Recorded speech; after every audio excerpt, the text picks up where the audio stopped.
So listen, you guys should have gotten your email about the Friday soiree for our meet and greet.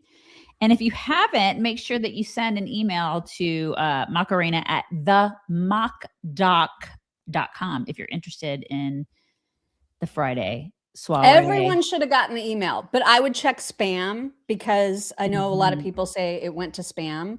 So, and just a reminder, because I think I had it in the email too, just as a reminder that our meet and greet time is now 1 to 6, not 4 to 9. It's 1 to 6 on that Saturday. So anyway, just check your spam if you haven't gotten that. It's going to be lit. Okay, you guys, cow guys. It smells yummy. So I literally have and everything is gone now. Like all of my stuff is gone. Hold on one second. I'm gonna tell you about Cow Guys. So you can get a travel size mini balm for free. No special code is needed. That's 3 to 4 months of moisturizer for $34. Check out cowguys.shop/chicks to get it. Do it. All right, let's get into the things and the stuff. And today we're going to kick it off. I know we usually save it towards the latter part of the program, but today we're going to get right into it because there was news from the Daily Mail that was so inexcusably misframed and in Candace's favor, no less, which was super irritating. And we have to get to that. And we have to get to like the background leading up to it. So we're going to just get through all the Candace stuff first. Is that cool? Is that cool, everybody? Everybody's probably like, please, no Candace. But listen, I mean, you don't really have much of a choice. It's just, you have to talk about these things. Right. So first of all, remember, how long was it? It was months ago at this point where she was like, France and Israel are jointly trying to assassinate me. Right. Remember? I do remember. And that was super funny. And then she immediately went to Dollywood that same weekend. Right. I mean, out of all naturally, the that's fear. That's what you do if you thought you're going to be killed. You go to Dollywood. That's right. Usually, that's what you guys do, right? That's what. Yeah. Of course. That's just the norm. That's normal behavior. Totally. So she felt inexplicably vindicated about that whole theory yesterday because of a story that you can see at the bottom of your screen. It was from the AFP news agency saying that 22 people are going to stand trial in France from Monday on charges of murder and other serious crimes. And I can't read that. Centered on a Masonic lodge accused of running hit squads. Yes. So because of that headline, she immediately, because of who she is as a person, thought, that's about me.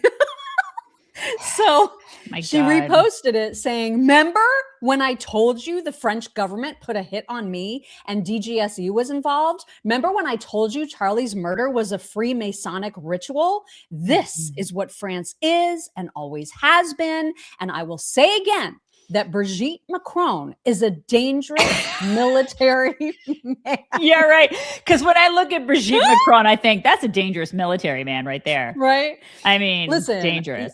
We can make fun of Brigitte, like being a man, whatever. She does not have man hands. We noticed that the other day. Tiny little bird hands. They're like so dainty. I don't you know what I mean? Wow, that looks like a Navy SEAL to me. I don't know when I look at Brigitte Macron. Like they're lady hands. Little bird of a person. I could take that, you know? My goodness. And I have osteoporosis. Just need to point that out. I could still take it. Yeah. Yeah. My goodness. So this, fed right into Candace's crazy ideas. And she went on to tweet, and all of this is happening before her show yesterday. She said, these Freemasons, and by the way, that's the reason for my name today. These Freemasons run the French government and founded America. None of this is imagined. It goes back over a millennia. Relatedly, Charlie Kirk's murder was a ritualistic killing, and French Foreign Legion troops were on the ground. Happy Monday. Happy Monday, everybody. Happy Monday. It's the Candace Show. Woo! This is what we're doing. Insane. So that we knew that this was going to be like obviously the central theme of her show. And we'll get to a couple clips that were just as crazy, but I wanted to highlight for just a moment Brandon Tatum, who we've had on the show, like very much. He's a good guy. He continues to be friends with her for reasons I will never understand. And he continues to sell her merch and make money off of her crazy, which I find absolutely disgusting. Yeah, I was going to say also for reasons I don't understand, but I kind of understand some of the reasons, I guess. Yeah. If you're into that. Yeah. Yeah. So we've got, and here's what is super interesting about Brandon. Brandon likes to say things about her without saying who he's talking about. This is his new thing. And it's kind of making me crazy. We've got 3 tweets of his from yesterday in a row to share. Here is the first one. Charlie Kirk would capitalize hate you for the way you are treating his wife and endangering his children after his death, as would any real man. And this was not in response or reply to anything. He just tweeted this in general. Yeah. And why would he, just say it? Say Charlie Kirk would hate Candace for the way she's treating his wife.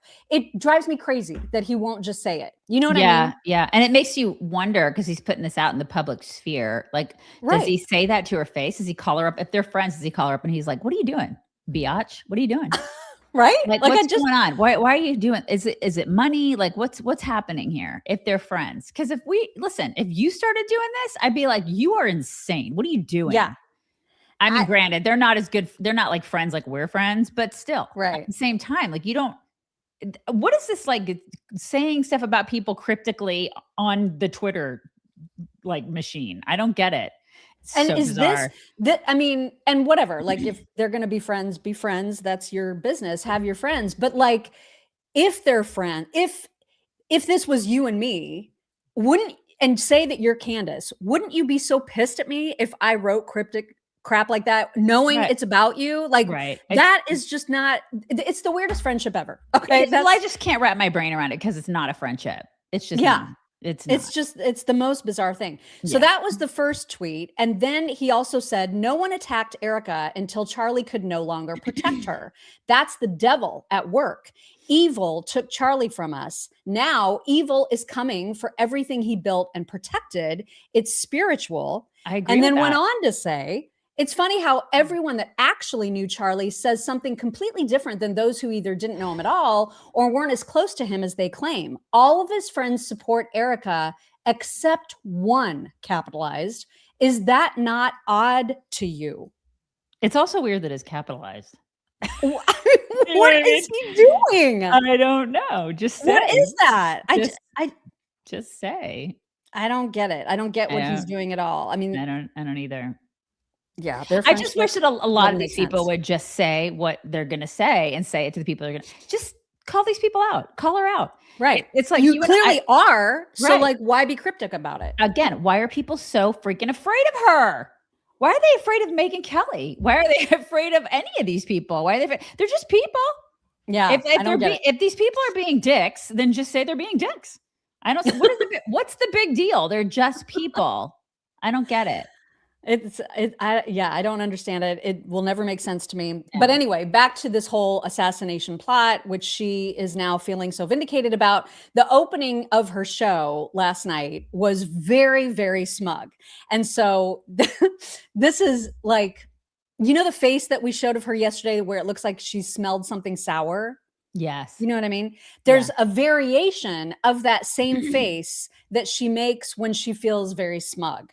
And you're going to see it right after the opener of her show yesterday. Check this out.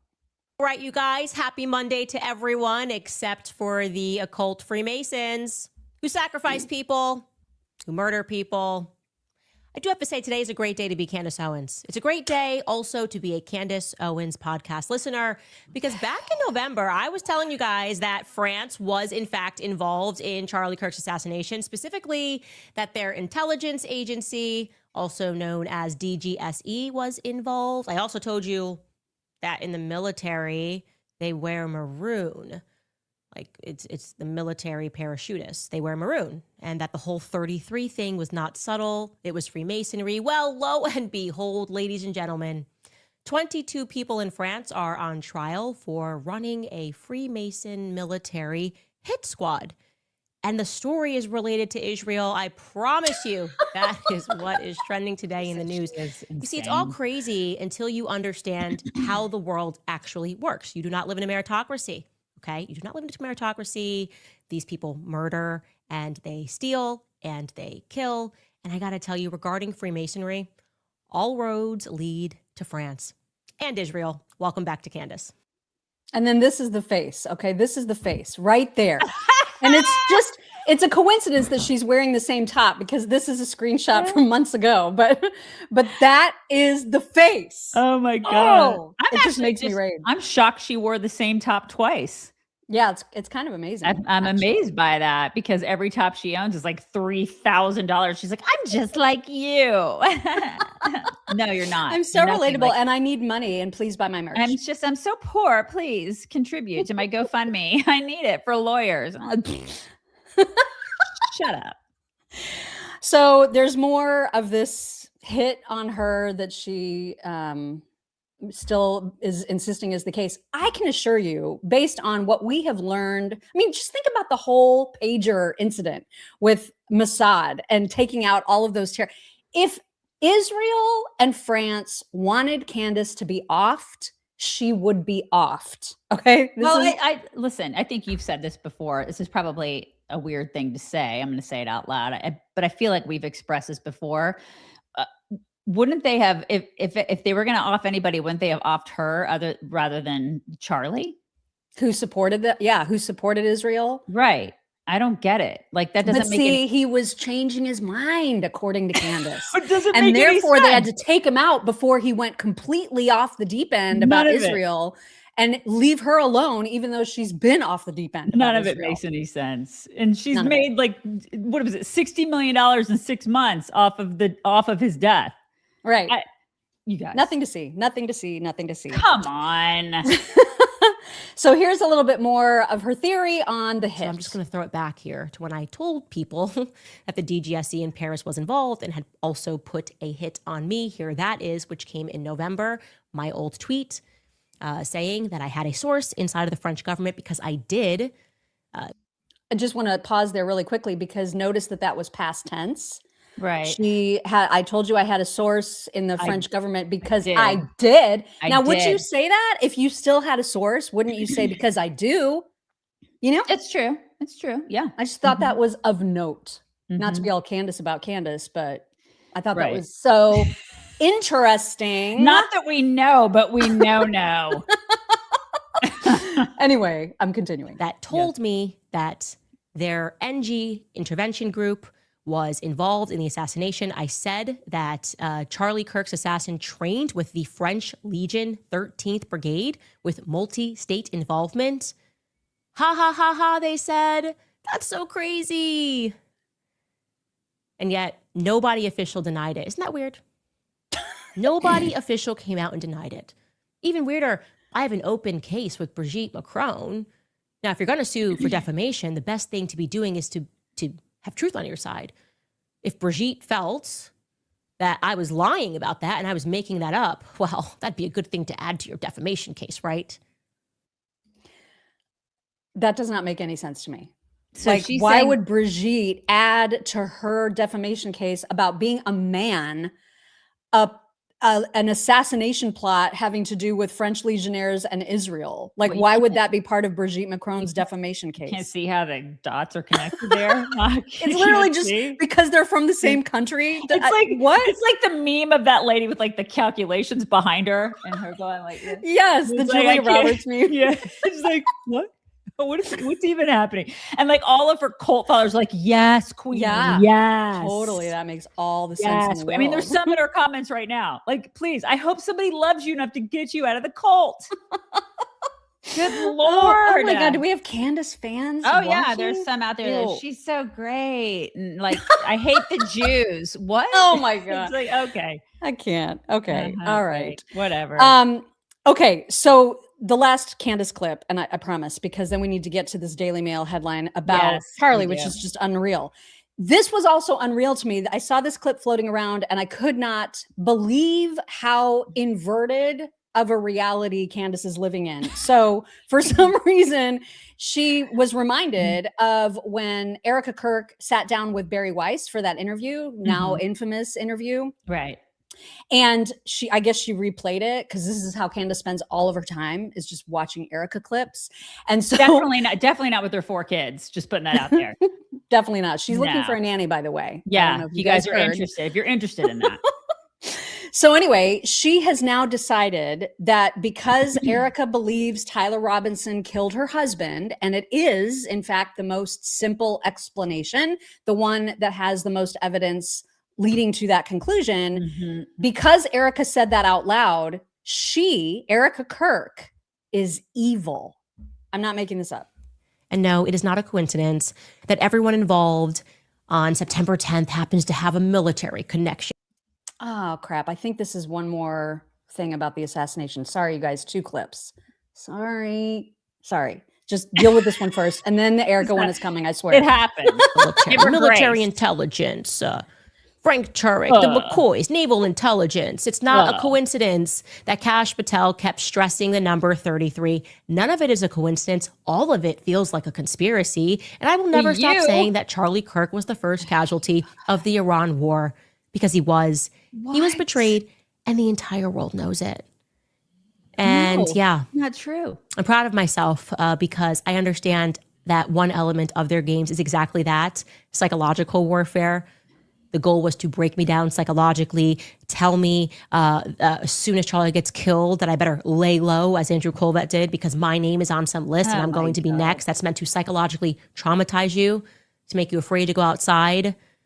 I get it. Having everyone attack me immediately while I'm grieving. Let me tell you something. I am psychologically tougher than all of you. I've proven that. God, she is such a narcissist. Oh, it's bad. It gets worse by the day. Narcissism is off the charts. It's kind of amazing, you guys. Like, this is a textbook case. You can see it. it. And that's why, like, everything about yesterday's episode was about that smug face. You know, that smug. I can't even replicate that face. I don't even know how to do it, but I'm so proud of me. It's a great day to be Candace Owens. It's a great day to be a follower of mine. It really is. Like, when you see narcissism in the DSM, this is it. That's it. Just use her. Totally it. Good Lord. Okay, I promised the Erica Kirk clip of hers, and we're going to get to that, but not before we remind you about Zach's another free webinar, you guys, from our friend Zach Abraham at Bulwark Capital Management. You do not want to miss these. We talked to him yesterday, and he freaked us out. Yeah, he kind of freaked us out a little bit about stuff that's happening in the financial markets. We were not expecting that, and we were like, wait, what? It was supposed to be happy, touchy-feely, but it ended up being like he knows a lot more than we even thought that he knew before. And so he's just so knowledgeable and so good, and he's conservative and he's communicative and he's just a great guy. You guys will love him. So if you're questioning if your portfolio is in a good place or position for all the financial uncertainties that there are some right now, there really are some, join him, Zach Abraham, for his free live webinar this Thursday at 3:30 p.m. Pacific. And I'm really bad at the time. 6:30 Eastern. Thank you. 5:30 Central. So he will give a ton of information to you, answer questions, all that kind of stuff. And you can register now. It's called Cutting Through Market Noise. And it's this Thursday at 3:30 p.m. Pacific. You can do it. It's fantastic. You should totally do it. And if you want to get more information from him about your portfolio, you can do that. But it's just a really good way to see, do I like this guy? Do I want to do this? Do I want to do like a deeper dive on my portfolio? And you should, because he's awesome. I use him. He's fantastic. And he's done wonders for our portfolio. So check it out. It's what is the thing again? It's the Know Your Risk podcast. Thank you. .com. Thank you so much. And I have to read this disclaimer. You guys ready? Investment advisory services offered through Trek Financial LLC, an SEC registered investment advisor. Investments involve risk and are not guaranteed. Past performance doesn't guarantee future results. Trek 2648. Whatever that means. All right. So this is the clip of Candace's show that I was just sick to my stomach about how inverted this reality is for her. They're lying about everything pertaining to Charlie Kirk's assassination. Which brings me to Erica Kirk, because I saw this old clip of her circulating from right before we met up, and it made me so angry. I just felt so much like a flood of anger overcame me. And it was her sit down with Bari Weiss, literally 72 hours before her and I sat down. And I just forgot that Bari Weiss asked her specifically whether or not she believed Tyler Robinson killed her husband. And listen to this terrible D-list actress. Take a listen. Do you believe that Tyler Robinson murdered your husband? Yes, I do. Why do you think it is so hard for so many people to believe that reality? Because it's too simple. Again, everyone always has to think there's more to the story. Well, sometimes there's not. I've seen the autopsy report. I've seen our case pulled together. I've been in constant contact with our lawyers, the prosecuting team. I've seen it all. Evil. She is evil. Oh my when I watched God. that, I went, she's evil. I am so infuriated watching that back because she's lying. She's objectively lying and she's acting. She was told to say that to make people believe that she had access to something that we didn't. God. And then she has the audacity to go off on Trump because Trump said something about Joe Kent's wife. Like he said something about him moving on too quickly. And she's like, how dare he attack Joe Kent's wife? And I'm like, wait, all of a sudden you're concerned about people's wives? Is that what we're doing? Like she's a nut job. I mean, an absolute effing nut job, this chick. I can't. Yeah. So, she was already smug enough in her show because of the whole headline that had nothing to do with her assassination plot, but that she connected it to her assassination plot. But then the Daily Mail released this ridiculous headline where they said, and I quote, bullet used to kill Charlie Kirk did not, all caps, match rifle allegedly used by suspect Tyler Robinson, new court filing claims. However, that's not at all what the court filing claimed. And even Will Chamberlain commented at the bottom of this saying, you actually should be banned from X for this. That's how bad, how misrepresented this was. But you can imagine Candace's reaction, right? So Candace's reaction was to immediately be like, see? I mean, she was like, where are all my neocons who have been overwhelmed by the non-existent evidence against Tyler Robinson? You should all be ashamed of yourselves. Hope the money was worth your soul. Hope the money was worth your soul. I cannot believe you guys. As she makes so much money off of her dead friend. How dare she? I mean, wow. I just cannot. And listen, all people read is headlines. It's not just her. That are just loving this traveled so quickly. Of course it did. It hit all of the candy cult, like, oh my God, this is the smoking gun right here. But of course, if they had actually read the article. No one does. They don't do that. But it was completely debunked by literally everybody who can read and understand court documents. One, Phoenix Ammunition said completely and utterly misleading garbage. The bullet is, quote, unable to be identified because it effing fragmented into a bunch of pieces. Dipshit. That's who he responded to someone. And when that happens, they don't do some magic CSI Las Vegas animation where they manage to reassemble the bullet and then perfectly align the lands and grooves to match a barrel. None of that is real. That is not how science works. Watch all the retards go wild. I bet Candace and Ian buy a new car off of this. Right. And this is just the first of several, debunkings. Even Brandon Tatum, who was a cop, said the gun not being a match and unable to match the gun with the bullet are two different things. Gun not being a match means that the bullet was traced back to a gun that wasn't the suspect's gun. Unable to match the gun means the bullet was so fragmented they were unable to match it to any specific weapon, including the suspected weapon. These are two different things. And then lastly, there was another person who said this is not exclusionary evidence. It just means the bullet can't help prosecution because there isn't enough bullet left or usable to positively match the gun. Can't wait for an army of people who have never held a gun to run with this. Shame on the Daily Mail. Absolutely shame on Daily Mail. Shame on them. Because it's like we always say, the toothpaste is out of the tube. Now all these freaking retards are out there going, oh yeah, it's totally not him. It's totally not him. I mean, even though this kid was turned over by his father. He confessed basically to his father, and his father's like, he did it. I just let the case play out.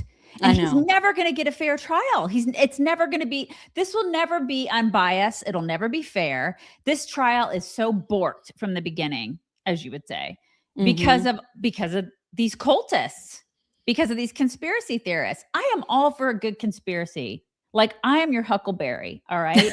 But this has gotten completely out of control. It really has. I look at her and and then how she can point fingers at people and say, I hope the money was worth your soul. Bitch, please. Right? It's so projection-y. It's unbelievable. It's just unbelievable to me.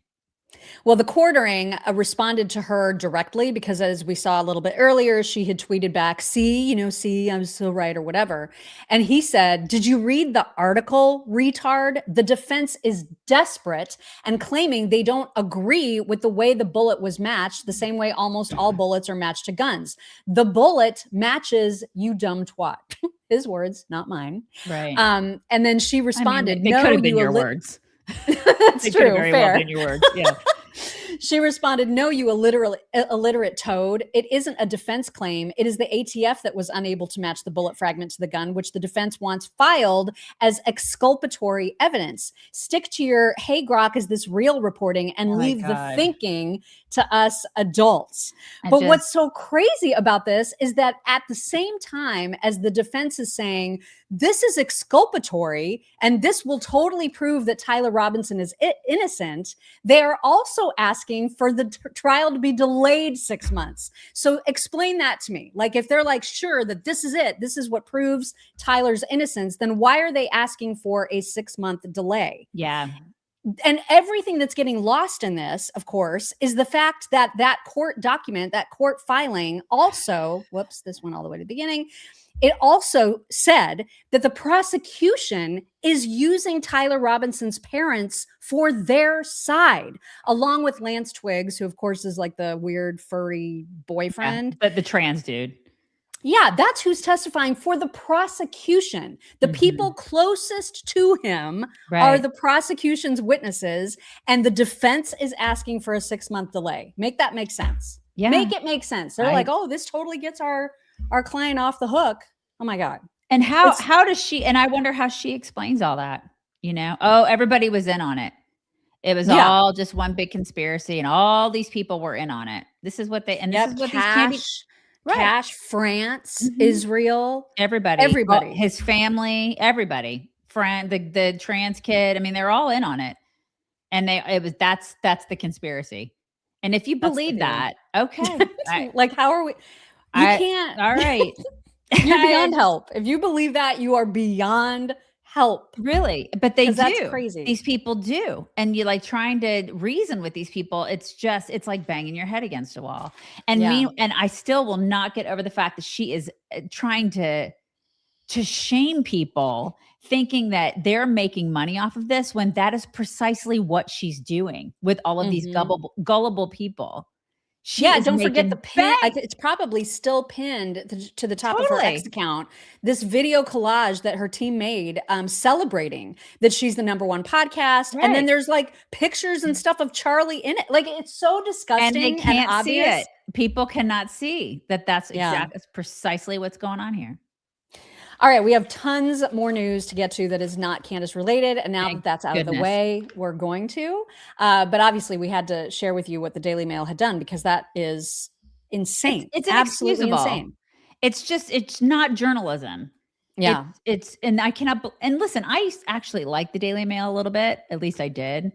So it's just really disappointing. Like, is anybody a journalist anymore? Anybody? Yeah. Raise your hand. It's just sad. Yeah. All right. So we're going to get to some really, really fantastic Marco clips in just a second, but not before we remind you about your dogs and the fact that they need supplements just like you. Oh my God. Oh my gosh. You guys it's rough spending, greens. I know, spending a little bit now for your dog's health, it pays off in dividends later because that's how I look at rough greens, right? It's like me taking supplements and my Or dogs are like part of. oil changes in your car. It's the Right. same.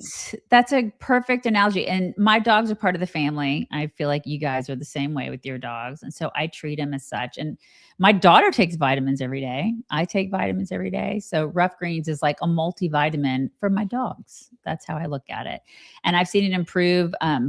Well, at least 2 out of the 3, because Coda's like always been in really, really good health. He's always bouncy and energetic. He's almost too energetic. He's Tigger. So yes, he is that. But the other 2, Theo and Bear, were both rescues, and Theo in particular wasn't taken care of when he came to us. So he was a hot mess. And then we saw his coat go from coarse to gross, and his disposition being really drawn and reserved and really kind of sad to being really energetic. And he has the most amazing shiny coat. And I attribute a lot of that to rough greens. And then Bear's is mostly German Shepherd. And they are the breed that has super bad allergies, always scratching, itchy, and that has been curbed a lot because of rough greens. And his breath is better. He's older. He's got his spunk back. He's a lot more playful now. And I know that he's getting joint and muscle support too, which is really great. Plus, they're all getting the vitamins, minerals, probiotics, enzymes, oils that they need. And it fills in nutritional gaps that they wouldn't get with their cheap dog food that we feed them, because we have a lot of dogs to feed and they're giant dogs and they're active. So we like making sure that they get everything that they need. So they are offering a free Jumpstart trial bag. Just cover shipping. Use discount code CHICKS to claim that bag at roughchicks.com. Just go to roughchicks.com, promo code CHICKS. Do it. Do it. All right, let's talk about what's going on in Iran. Trump tweeted yesterday, and if you want to read just the tweet part. The United States of America is in serious discussions with a new and more reasonable regime to end our military operations in Iran. President Donald J. Trump. Just the tweet, like the actual. Oh, you mean to read? You mean to read? Okay, I'm sorry. The United States of America is in serious discussions with a new and more reasonable regime to end our military operations in Iran. Great progress has been made, but if for any reason a deal is not shortly reached, which it probably will be, and if the Hormuz Strait is not immediately open for business, we will conclude our lovely stay in Iran by blowing up and completely obliterating all of their electric generating plants, oil wells, and Karg Island. I'm assuming that's how I pronounce that. Mm-hmm. And possibly all desalination plants, which we have purposefully not yet touched, quote unquote. This will be in retribution for our many soldiers and others that Iran has butchered and killed over the old regime's 47-year reign of terror. Thank you for your attention to this matter, President Donald J. Trump.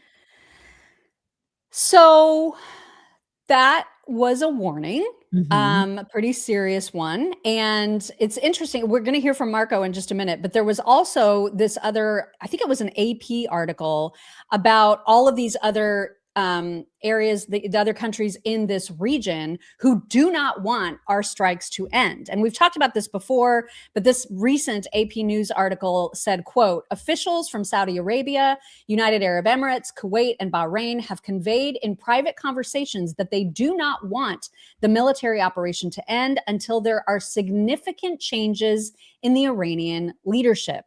And again, I say to them, then send your own freaking troops. I totally agree. Like, where's the help then? Right? I mean, that's nice that you want that. So pony up. I know. I don't understand why it's up to us, why it's up to Israel. Get your own. Do they not have armies? I feel like they do. Well, that's how I feel about NATO too. It's like we pay so much and they don't pay anything. And it's like we're like the kids in school that we handle the group project all by ourselves. Right. And all these other kids get A's because of us. And it's like, when are you going to pony up? At some point, you just get tired of doing all their shit. Mm-hmm. You guys have been there. I know there's some of you out there. I was the person that always handled the group project. My daughter's that person too. It gets really old after a while, pony up. Totally. So anyway, Marco interviewed yesterday morning with George Snuffleupagus. And one of the questions was, okay, tell us about this negotiation that Trump is having with new people in Iran. Who are they? And in typical Marco fashion, this is how he answered. You call them lunatics, but the president just had this post where he says we're in discussions with a new and more reasonable regime. Let me try to pin you down on that. Who is this new and more reasonable regime? Is the United States in direct contact with them? Well, I'm not going to disclose to you who those people are because it probably would get them in trouble with some other groups of people inside of Iran. Look, there's some fractures going on there internally. And at the end of the day, I think that if there are people in Iran who now, given everything that's happened, are willing to move in a different direction for their country, that would be great. Imagine in Iran that instead of spending their wealth, billions of dollars supporting terrorists or weapons, had spent that money helping the people of Iran, you'd have a much different country. Yeah, but they didn't. Nope. They're just like Gaza. You know, they're just like Gaza. Totally. And it pains me that was our money. We gave them a bunch of $50 billion that Obama gave them of our hard-earned money.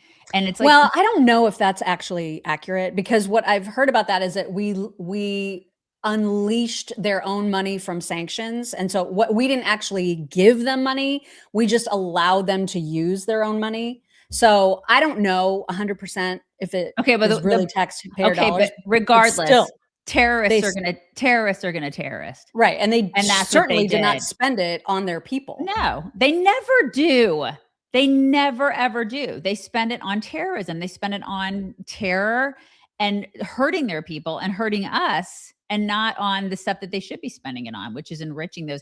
I mean, those places it's like Trump, people will make fun of him and say, oh my God, Gaza, it could be like a beachfront property. It could. But it could be beautiful if they actually really could. Right. A lot of those places could be beautiful, but they're not. They're shitholes because they make them shitholes.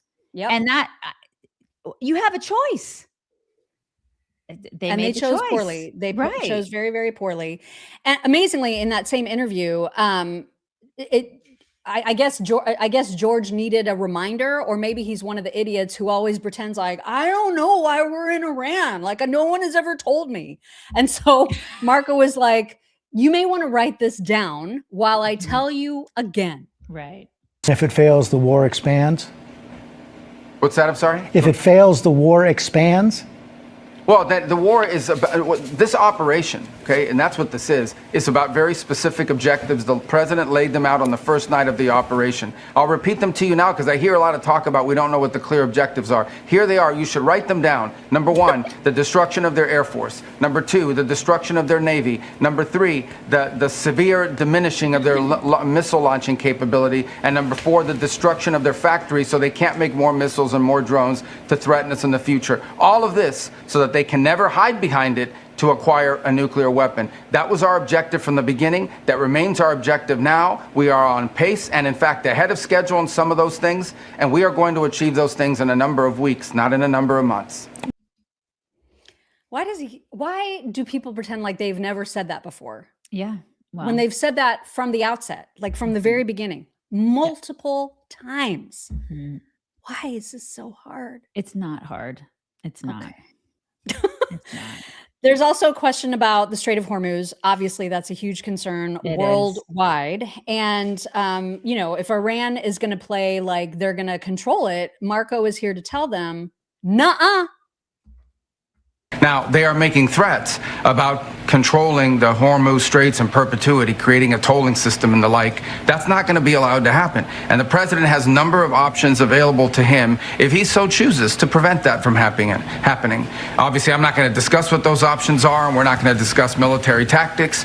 The Department of War would be in charge of those things. I'd refer you to them, but obviously they're not going to discuss it with you either. But there is a way forward here to achieve our objectives. We are going to achieve our objectives in a matter of weeks, not months. And we discussed this a lot with our financial guy yesterday. It's very important that the Hormuz Strait is open and working and functional. And soon. Yeah. Right. So you mentioned NATO just a few moments ago, and Marco also talked about NATO and how he's always been a supporter, but... And I've been a big supporter of NATO. And one of the reasons why I've been a supporter of NATO is because I believe that these basing rights give us leverage and give us flexibility and operational capability all over the world. But if NATO is just about us defending Europe if they're attacked, but them denying us basing rights when we need them, that's not a very good arrangement. That's a hard one to stay engaged in and say this is good for the United States. So all of them's going to have to be re-examined. All of it's going to have to be re-examined. Yeah, you find out who your real friends are real quick, don't you? When shit hits the fan. And then when people like Spain are like, no, we're not going to give you airspace. And then we're going to brag about it. Really? Are you my friend? It's literally like a friend group. It's like you start seeing who's there, who's going to have your back and who doesn't. And when you go through something bad in life, you see that. And then, man, you start dropping friends like that. Well, they don't want to do that when we pay all the bills when we go out to dinner. You know what I mean? Yeah. We're the ones who pay all the bills. Well, I guess you're not going to be coming to dinner anymore, Spain. Good Lord. And then just, we'll come back to Marco, but just because this is related to NATO, there was an interview recently with the defense minister of the UK where the interviewer was saying, what's our fleet looking like these days? And the amount of inability of this defense minister to answer that question and then to accidentally reveal like how bad, how useless the UK is when it comes to being a NATO partner because they've always relied on the United States to handle everything. It's extraordinary. Check this out. How many frigates do we have in the fleet? We have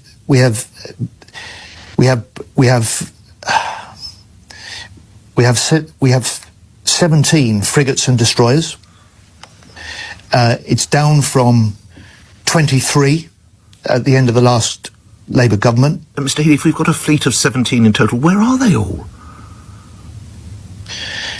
Well, every nation with every piece of its military kit has some in operation, some on deployment, some in states of readiness, some being repaired. We only have HMS Dragon in operation down there now. Where are all the others? Are all the others being repaired in some way, shape or form? I'm proud of what we're able to do. God, there are some people that are in charge of things that should not be in charge of things. He's real proud, though, of what they're able to do. Yeah. I mean, he's proud of himself like Candace is proud of herself. We know how that's going. Right. Right. Okay. So back to Marco and this whole question of regime change. Again, that's never been one of the key objectives that were laid out by this administration ever. It's always been like, man, that would be great if the Iranian people could rise up and figure out a new government for themselves. But that's not our job. That's not why we are doing what we're doing. And here's Marco on this idea of regime change. But our objectives here from the very beginning had nothing to do with the leadership. But would we love to see a difference? Do we think the people of Iran deserve better leadership than what they've gotten from the clerical regime? 100%. Would we be heartbroken if there was a change in leadership? Absolutely not. If there's something we could do to facilitate that, would we be interested in participating? Of course. But that was not the objective of this operation. That's not why we're there. Yeah. So I know people keep trying to make that our reason for being there, but that's never been one of the stated objectives. It would be great, though. Yeah, it would be amazing. It'd be really great. And then there's always, folks like Meghan are playing into this whole idea that everything is really going terribly and that this is going to be a forever war. We're never going to get out. Here is Marco on the timing issue. Do you have any sense of clarity about when the war is going to be over in the Middle East? The operation in Iran, as soon as we achieve our objectives, as I've outlined them repeatedly, and that is we've destroyed their Navy, we've destroyed their Air Force, we are well on our way to destroying the majority of their arms factories, and we're well on our way to significantly degrading their missile launchers. When those objectives are achieved, we will have achieved the purpose of this operation, and that's something that's not going to take months. That's a matter of weeks. I'm not going to tell you exactly how many weeks, but a matter of weeks, not months. All right. Okay, you heard it straight from the horse's mouth. Yeah. And then you got I don't know if you have it or not today because we didn't talk about this pre-show. We were too busy talking about other crap. But the Pope about our kids getting married. About our kids getting married one day. It's fine. But the Pope is like, you shouldn't be at war. Like, lecturing us on not being at war. Like God isn't going to God is not on your side, basically, is what he's saying. And it's like, have you ever heard of the Crusades? Like, I'm not a fan feel of like this Pope. I mean, you started it. Like the Catholic Church started that. I just want to point that out to you. Hello. Like I just don't understand these people these days. Well, it's very, I mean, he's in a position where it's very easy to say that. Of course Let's it just put is. it that way. Right. He's Yeah. safe all the time. Like Mhm. with his walls and his security and his like little armored car and his funny hat. I mean, this is the thing. So Karoline Leavitt held a presser yesterday looking absolutely gorgeous He in really pink. did look really pretty. And she was asked by someone in the press corps about the fact that Trump continues to say that they're in the midst of these Iranian negotiations with these new people that are in charge. And Iran continues to say, or the IRGC continues to say, no, we're not talking to anybody. And so the reporter was like, how do you square that? How do you make that make sense? And Karoline was like, I just love the way she responded to her. Check this out. These conflicting messages between the United States and Iran. I know the president insists that negotiations are underway. As you just mentioned, he's also said that Iran has agreed to most of the 15 points. We just heard from Iran again. They're saying no negotiations are taking place. They're calling the proposal excessive, unrealistic. So how do you square that? How do you explain that discrepancy between the two? I think the American people are smart enough not to take the word of a terrorist regime that has chanted death to America for 47 years at their word. And I hope the journalists in this room are wise enough not to take an Iranian regime that has repeatedly lied about our country, about our values, about everyone in this room, frankly, for nearly 5 decades. So I think the American public are smart enough to understand that. Yeah, we finally have a president who's willing to take that on. What is it about people in our world where they're so happy to just let all of the terrorism go and just don't poke the bear. Don't poke that Islamic bear. We don't want to do that. Don't make him angry. I mean, I'm seeing it here in Texas. It's starting to really piss me off. It's like, we can't say anything about them. We can't fight back to them. It's stupid. He finally, after 47 years, is like, you know what? Enough. It's like, and he has been talking about this since 1987, as evidenced by a clip that we played, I think yesterday. Yeah. So he's not changed on this. We've not changed on this. There are a lot of people that haven't changed on this. We're just sick of their shit. And it was getting to a point, as they've said repeatedly, that if we didn't do something now, the world would be in danger because they are very, very clear about their intentions. So I don't know what choice we really had. If you want to let your kids and your grandkids deal with it, well, then that sucks that you're going to let them have to handle that, because that's precisely what's going to happen if he didn't do something. That's how I feel about it. If you disagree, then we can agree to disagree. So Karoline was also asked about who is paying for this war, and the answer was surprising, interesting. I guess we'll have to wait and see exactly what she's implying, but here's what she said. During the Persian Gulf War, 1990, 1991, Arab countries paid for the vast majority of the cost of the war. Kuwait, Saudi Arabia, the UAE. Who's paying for the cost of this war? Will those Arab countries step up to do just that?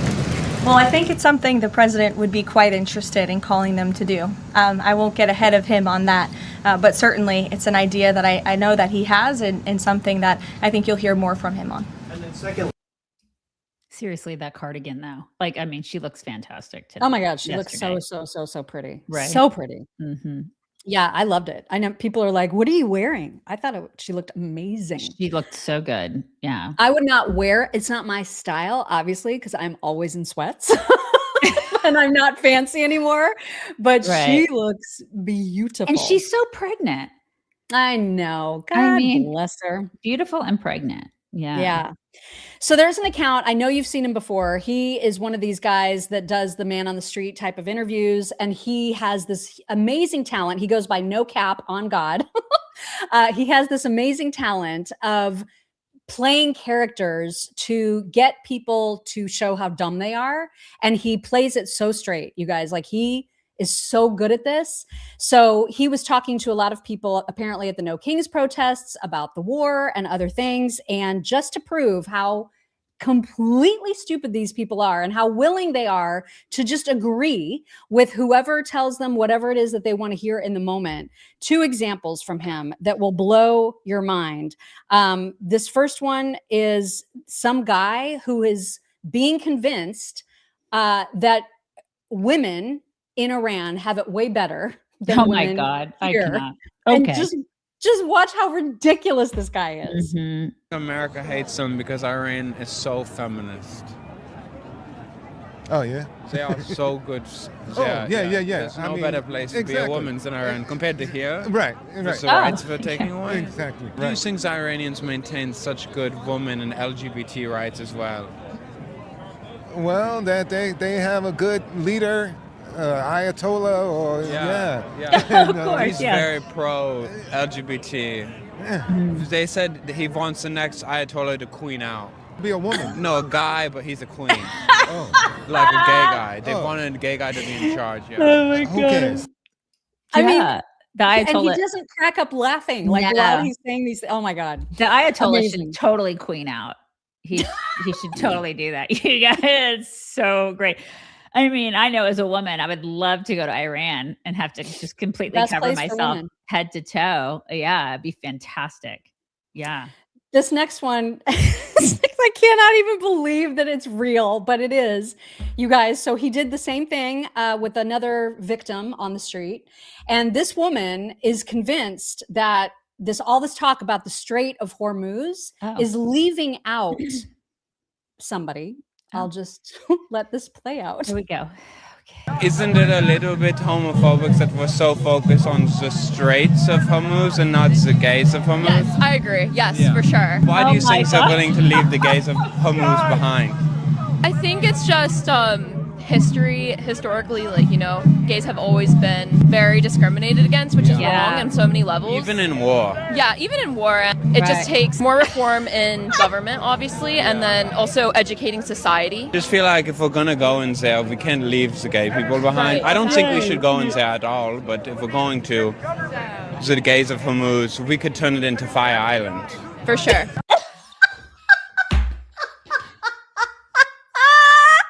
We can turn it into fire. Totally. We totally should. The trans of Hormuz. That's why has this not been discussed? I love You guys, him. these people I love are him. so stupid. They I are can't believe it. Absolute morons. Morons. It's just incredible. They so need anyway, to all go good live job, No there. Kings. They need to live in a Middle Eastern country for a while. All these women, total Oh my idiots.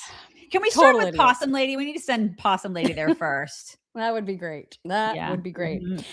Also, unrelated to the war, but related to Trump's amazing cabinet members, Scott Bessent has started a new initiative, I guess, for lack of a better word to call it. It's a whistleblower program where you are basically rewarded if you are a whistleblower who proves that there is fraud. You can actually get 30% of the fines imposed on any criminals, right? Which is amazing. Fantastic. And he gave, like, there's a website that you can go to if you're a person that can explore. I mean, at this point, Nick Shirley should just be set for life. You know what I mean? Right. But anyway, here is a little bit from Scott Bessent talking about that program. They come to the Treasury website. We've gotten over 700 leads. Right. Many of them are now active. And so just go treasury.gov and it's right there prominently on the website. And we can pay up to a 30% reward for the recovered funds. Nice. It's amazing. Nice is What right. a great idea. Nice. It's a fantastic idea. I love this. Isn't that fantastic? Yeah. Yeah. I just thought that was so great. All right, moving on. We're going to talk now about some election stuff and some people who are talked about in reference to possibly running for election. And we're also going to talk about people who are committing crimes. All of that in this next segment, you guys. It's Can't gonna wait. be a banger. AOC apparently is finding herself in a spot of trouble, as they would say in the UK. Don't they say a spot of trouble? A little I guess spot of trouble. in a predicament. Right. Uh-huh. So apparently, I don't know if she had a ketamine addiction but I don't know how else. She had a ketamine addiction? Really? I don't know how else to explain this. Post reports that the Congresswoman may have violated federal election law and House ethics rules by misusing nearly $19,000 in campaign cash last year on a psychiatrist known for specializing in ketamine therapy. The National Legal and Policy Center filed a joint complaint with the FEC and the Office of Congressional Conduct, demanding that authorities determine whether the money paid to Dr. Brian Boyle was fraudulently documented as leadership training and consulting. Now, Dr. Boyle is a chief psychiatric officer at Stella Mental Health and is known as the leading authority on ketamine. We have reached out to Congresswoman AOC's office, but we have not heard back yet. So, Kevin, wow. So ketamine is used for pain management and depression. So I'm going to assume she's not in pain. She's pretty young, but maybe she's depressed. Is it? Or maybe it's somebody on her staff. I don't know what to make of it, but obviously that doesn't seem to be an appropriate use of campaign funds. Totally not. So that's just weird. And It's I just wanted you to extremely know. weird. Everybody needs to know that. What's up? Everybody needs to know that. What's up with And that, then AOC? because the mainstream media will not report on Democrats doing terrible things. You may remember the story. We covered it months ago, but there was this chick, Sheila Phyllis McCormick. She's a Democrat rep from Florida. She just got hit with 25 ethics violations by the House Ethics Committee. She's already been accused of stealing $5 million in FEMA disaster relief funds. This was obviously money that was meant for hurricane and COVID victims, and then laundering it through her campaign and spending it on things like diamond rings. Yeah, she got a because ring. obviously you need that. Can you even? And there's like legit already criminal charges against her. She faces up to 53 years in prison. And so this House Ethics Committee is sort of, they're finding her guilty of 25 violations. That's the first step. And yet you're not going to, this isn't plastered all over ABC. Oh, no, They're not you don't talking see it about it on The View. You don't see know it what I mean? anywhere. Yeah, I heard about this last week and I was like, where is this? I had to dig to find information about it because nobody's talking about it. That biatch bought a diamond ring. And that's just one example of the stuff that she spent just one FEMA thing. money on. It's FEMA, disgusting. like disaster relief money. She goes into a store and has can you even imagine taking money that is supposed to be used for people who are in need Who and lost buying- their homes. Right. And she goes in and buys herself some big ass diamond ring. What? These people It's are disgusting. disgusting. Yep. And there's apparently a Democrat running for Senate out of Michigan, whose name is, of course, Abdul El Sayed. And there was audio released of him basically saying, because he's in the Dearborn area, he's saying, well, I'm not going to comment on the death of the Ayatollah because people here are super sad about it. In Dearbornistan? Yeah. How is this city even allowed to exist here? I don't get it. Know. If people are sad about the Ayatollah whose stated goal was death to America, death to Israel, how is that city allowed to form in the United America. States? Right. Yeah. I don't get it.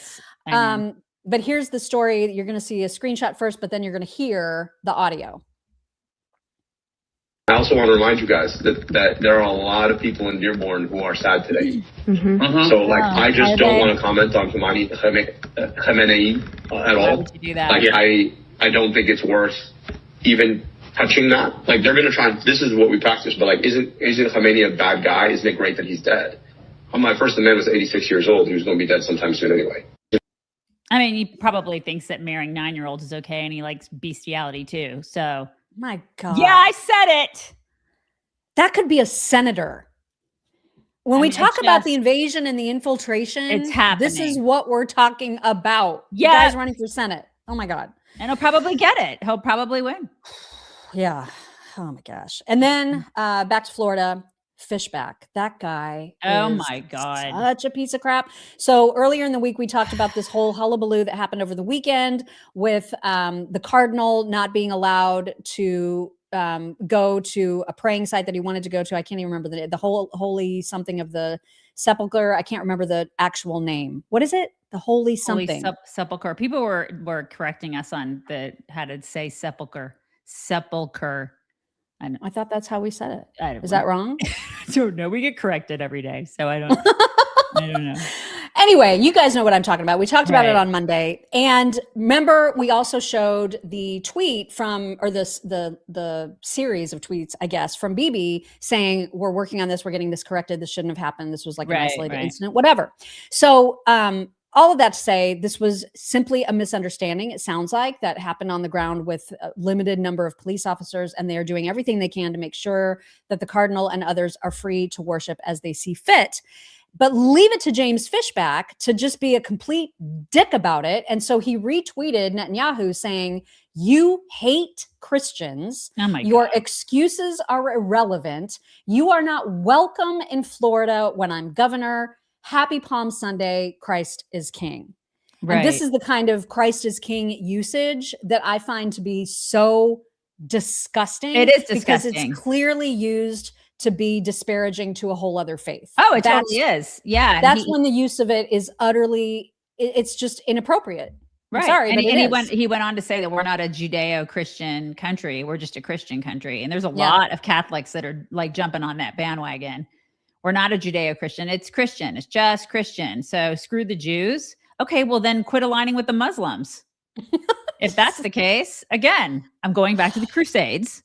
Like, it's like, what is the deal with that? I don't understand. So you're just going to like get rid of everybody? You're just going to do, okay, then do that. If you're going to exclude the Judeo, then exclude all of them, everything, the Hindus, everybody. Like, do it. I want to see you do it, Carrie Prejean. So Quit James wearing that Fishback, Palestine pin, you know?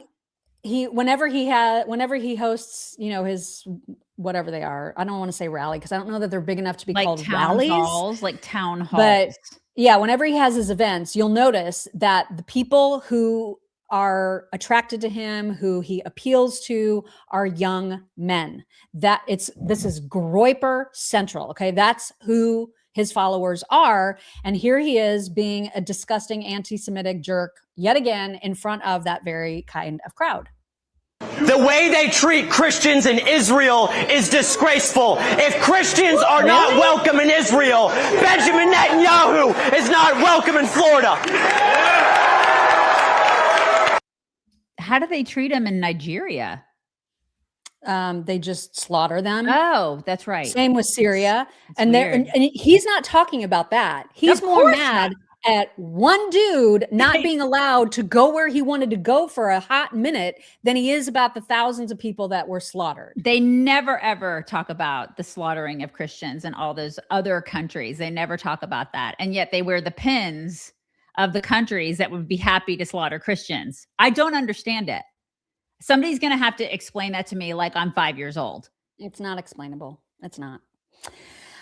There was a poll recently. I know we don't like polls, Polymarket, saying that Gavin Newsom edges JD Vance in the 2028 presidential election odds. They are now neck and neck. So that's exciting. I can't believe that people are into Gavin at all. He was recently at some sort of, I don't know what the convention was, but he was speaking to a group of people who have something to do with ADHD and or dyslexia. And all of a sudden, it's almost like he lost his place in his speech giving. And in order to cover up for the fact that he lost his place, he decided to pretend that he was super emotional about being there. That was my impression of the video that you're about to see. Your mileage may vary, but that is what it looked like to me. It was a really odd moment that you will see right here. This is next level, man. This is one of the most interesting places I've ever been in. ADHD Avenue. I mean, everything about this is, I feel like I'm home. You know, oh my God, what a dork. Dyslexics that are surrounded by, you know, these so special awkward. folks, particularly the young folks there. So I'm grateful.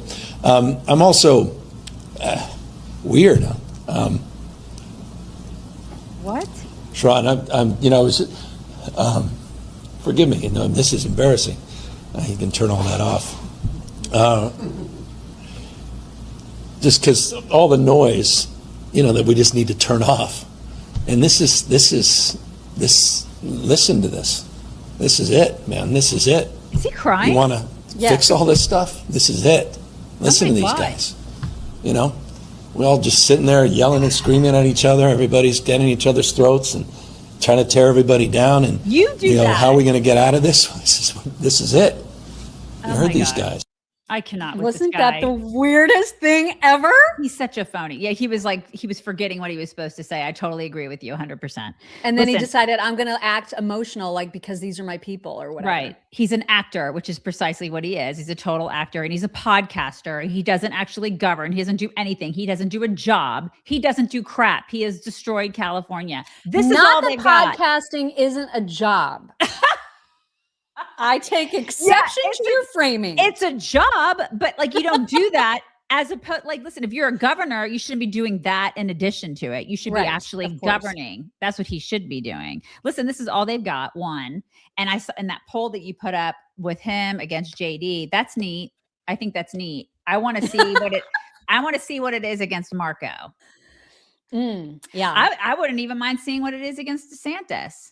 I'd like to see those numbers. I want to see more numbers. I want to see more data with this scumbag. He's such a douche canoe. Oh God. Like he's just awful. And that's all they've got, Mock. They don't have any decent people on their bench. So of course, we talked about it in the past. They're going to rally around this guy who hasn't done anything. His record is horrible. Look, it's not, I wish he'd done nothing, but what he's done is super destructive.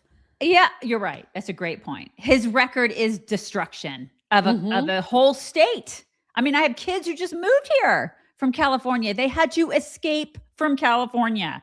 They literally and lots escaped. of people are doing it, and lots of businesses are doing it. They're getting the heck out of there.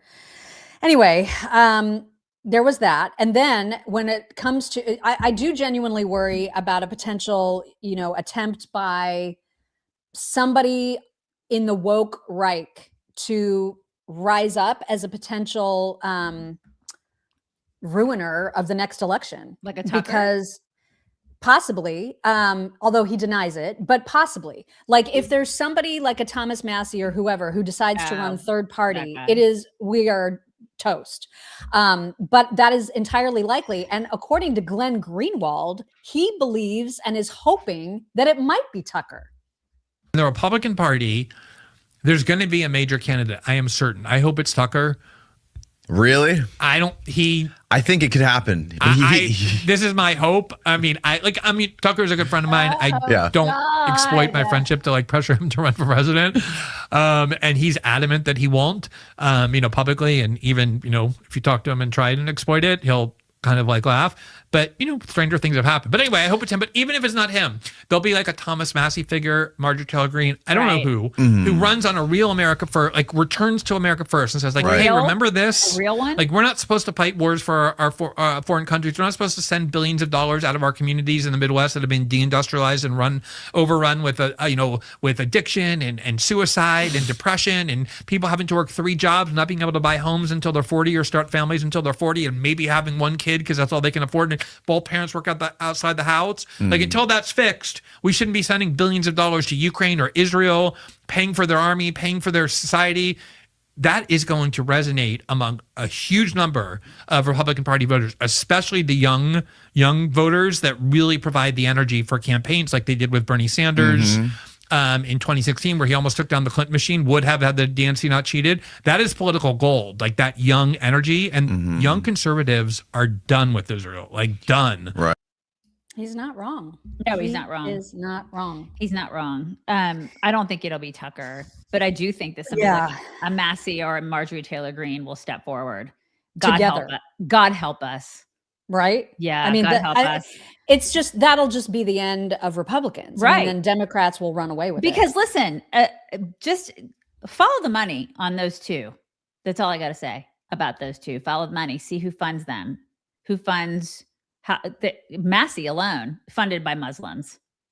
You guys, just follow the money. It's wild. All right, we've been talking about people either in office or running for office doing criminal things, but also there was a very interesting story that came out about Clavicular. Clavicular has been arrested again because he shot at an alligator. Now, he was on a tour of some sort somewhere in Florida. And I think that the alligator was already dead. And he asked the person leading this boat or whatever if he could shoot it. And the guy was like, yeah, go ahead. And they both took shots at this alligator, which is illegal. And now he could be facing years in prison for that. I hope he goes. Oh God, it would be great. I'm sick of talking about this guy and seeing his face. Everything that we know about clavicular, and I would include all of our audience members in this, I feel like everything that we collectively know, we know against our will. Totally. It's like, I feel accosted by knowing these things. I'm like assaulted by knowledge about him. Totally. I don't want to know anymore, and I don't like seeing his face. All of those guys, every single one of those guys that was in that bus, you know what I'm talking about? That one video. Nick. Right. And the Nick Fuentes and the Tate. Oh, God, they're all disgusting. So gross. So gross. Yeah.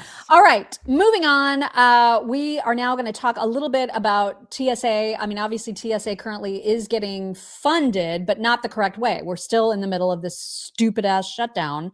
And Representative Meeks, Democrat, was on one of the news shows attempting to not give Trump credit for figuring out a way to get these guys paid, but also blaming him, even though this is a congressional responsibility. This was crazy. Well, what we just heard from that TSA union rep is the person standing up for those hardworking American workers is the president. With that executive action that he took at the end of the week, they're now getting new money into their bank accounts finally again. Are you thankful that he did take that action? Well, look, the president, if he's been saying for a while that he could have taken some action so that would have never had this issue. He could have told Johnson, make the deal. But he did not. But he is the one who actually did take action, not the Congress so far. Do you support and are you thankful that he did take action when you're saying that the hardworking American worker of TSA have been the people caught in the middle? The president, they should have never, you heard that agent talk about how they were in debt, the number of, extra interest and penalties, etc. That should have never happened. And the president could have prevented that from happening. It's your job. Right. I know. Oh my gosh. I know. That's wild. I don't know how anybody can be a Democrat at this point. I just don't. I don't either. I don't get it. Not either. They lie. They deflect. They deflect and then they defend again constantly the indefensible. And then they end up looking like complete idiots and for some reason never get held to account when they tweet stuff like what Richard Blumenthal tweeted on March 22nd, saying ICE agents at airports will only aggravate delays and lines, disrupting checks, interrogating travelers, dragging parents from children, detaining citizens, brutalizing families, shooting and even killing. Shooting and even killing. Okay. And they're now the reason that everything is running fairly smoothly. Right. And then they're like saving people in the line. They're like doing CPR on people. Right. They're handing out waters to little kids. They're awesome. They're so awesome. So yeah, you may want to shut your face, lizard man. These people, it's like they want so badly to create a narrative that law enforcement and like just the carrying out of said laws that we already have on the books is wrong somehow. And then they want to demonize the American people that want those laws to be carried out. Like we just want people to follow the laws that are already on the books. And somehow I'm a racist for that. You're a racist for that. Yep. They can suck it. They can suck it. And the actual reality, of course, is very inconvenient. But when it's inconvenient, then they will try to spin, as you're going to hear Charlemagne the God do, because Charlemagne was just traveling. And so he recounts his experience with ICE, who was super friendly. But because they were super friendly and because they didn't match the narrative that Democrats are trying to put out, now it's got to be like orchestrated on purpose. This is a psyop. Well, LaGuardia Friday, I ain't seen no TSA agents. ICE was doing everything. And how was it? How was your experience? I mean, they were great, to be honest with you. Like, to be honest, I'm just being, like they were. And that for that particular terminal, I was flying out of LaGuardia. I forgot what terminal it was. But yeah, they were being extra nice, like Chick-fil-A workers. I was saying to myself, I'm like, there's no way in hell this is the same ICE agents that was on the streets of places like Minnesota with the mask on. Like, they not wearing masks, like they being super nice. I think it's a psyop. Okay, for the midterms, right? God. Because if you put them in the airports and they're super nice and they're helpful and they got things running efficiently, when he says we're going to have them at the polls in November, nobody going to think twice about it. No, it's not a psyop. It's just that you've been snowed because you're weak. Your brain is weak. Isn't it amazing how nice people can be when they're not being run over by other people? Yeah, it's there's amazing that. how much nicer they are. There's that. And then also when they don't have the media, like the media is constantly saying, this is who they are. And all these stupid, gullible people who have no critical thinking of their own, they buy into this garbage. And then when they're faced with reality, they're like, well, must be a psyop. Or maybe that's just reality. Maybe they're actually good people. And when they're not being run over. Yeah. Or exactly, when they're not being run over. And when the media is not telling you to hate them because the media is telling you they're horrible people, they're lying to you. Maybe the media is a psyop. Exactly. Well, and they're, in addition to helping TSA, they're of course also there to do a job, which Democrats hate. And so Adam Schiff is now super mad about the fact that there was a woman and her daughter detained by ICE. And so he's like, I'm launching an inquiry with Senator Alex Padilla on the alarming actions by ICE at the San Francisco International Airport. We must know what immigration data TSA is sharing with ICE and why. Why is this guy still doing anything? Bill Maloogian was like, this is already public knowledge. God. TSA shared with ICE that the targets had active deportation orders since 2019, making them fugitives. What is alarming about ICE arresting Guatemalan illegals who had their due process and have been ordered removed by an immigration judge? There's no weird conspiracy here. They need to go. I swear. Adam should take in some illegals. He should do that. I know. This is the thing. They constantly want to feed into the narrative. It's ICE is bad. This administration is bad for wanting to enforce immigration law. We're not. It's like this is what the American people voted for. And this is what I also get really frustrated too, because so many people on our side are like, I hate Trump now. Really? I mean, he's doing exactly what he said he was going to do. Look at our border.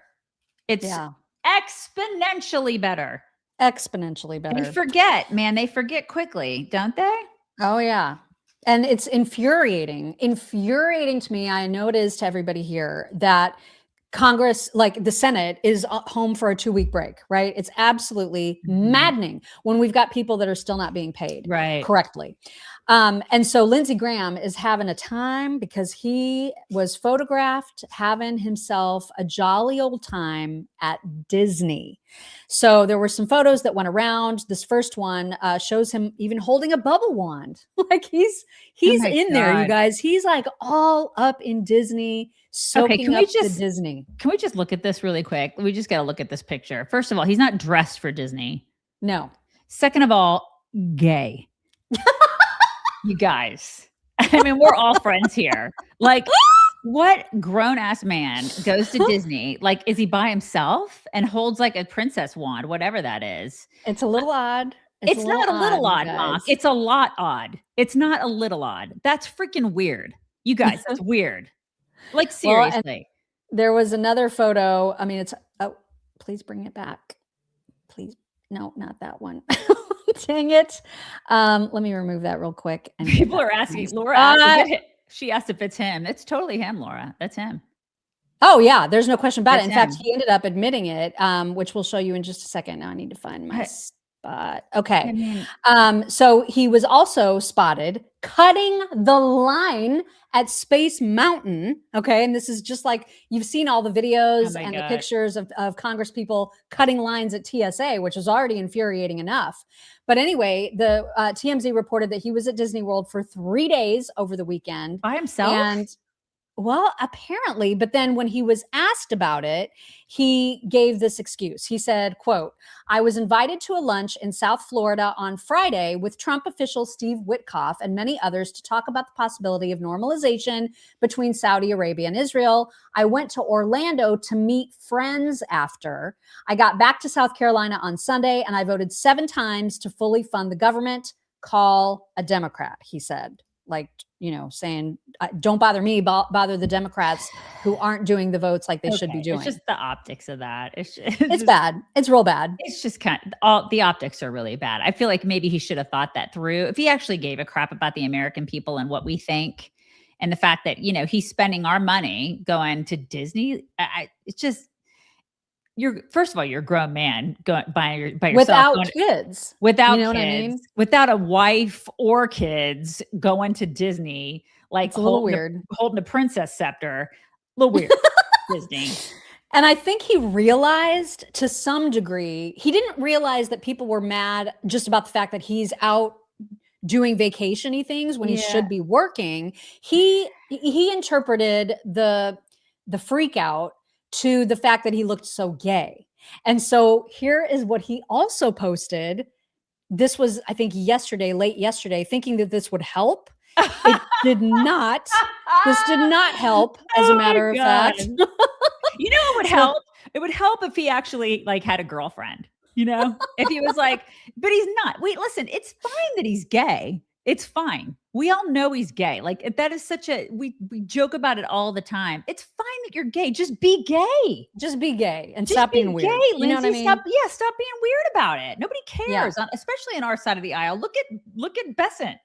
Nobody cares that you're gay.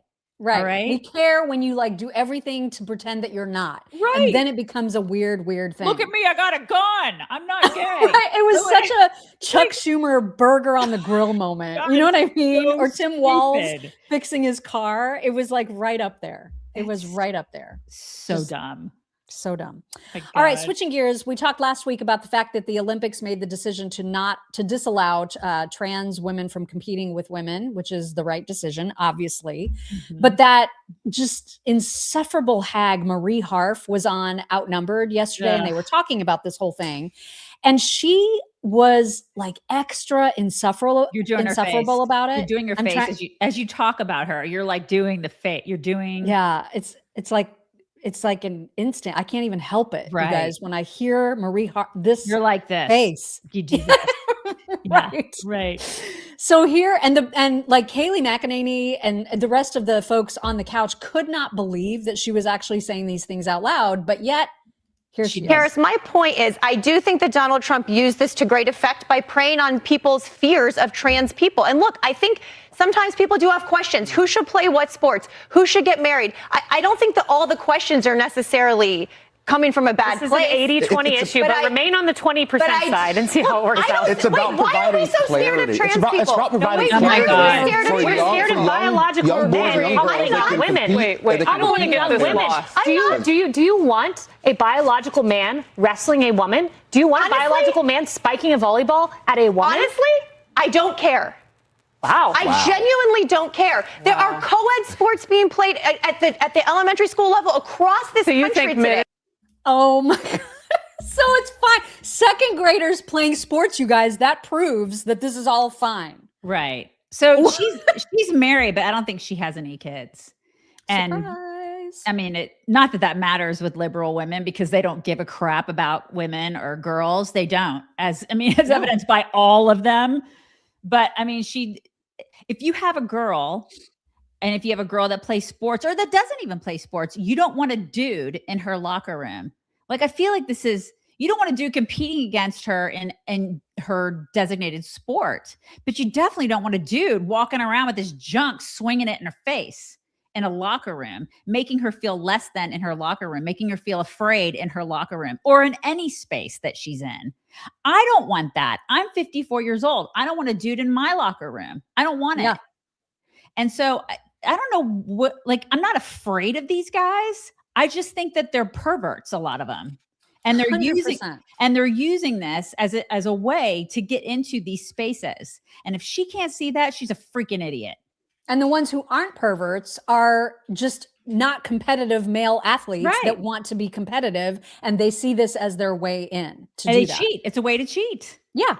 I mean, all the science speaks to this. All the science Yeah. speaks to the fact that men are stronger, they are faster, they have more endurance. This is not hard. Which this is is biology. Which is why the Olympics made that rule. Exactly. Yeah.